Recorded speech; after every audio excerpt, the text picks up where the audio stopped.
Hello hi hello বন্ধুরা, তোমাদের একটা জিনিস দেখাই, চলো দেখতে থাকো ভিডিওটা।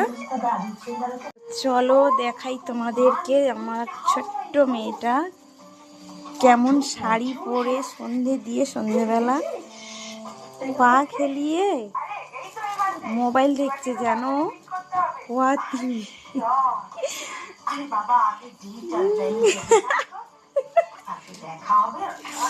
পা ছেড়ে মোবাইল দেখছে, যেন কত বড় পাকা বুড়ি একদম। হ্যাঁ তাই তো। বাহ, তুমি কি দেখছো মা? কি দেখছো? কার্টুন? কি দেখছো বলো বলো। বাবা কি দেখছে গো? কার্টুন দেখছে। শাড়ি পরে কেমন লেগেছে বন্ধুরা, তোমরা একটু কমেন্ট করে জানাবে আমার মেয়েকে কেমন লেগেছে। চলো ভিডিওটা এই পর্যন্তই দেখালাম তোমাদের কাছে। টাটা।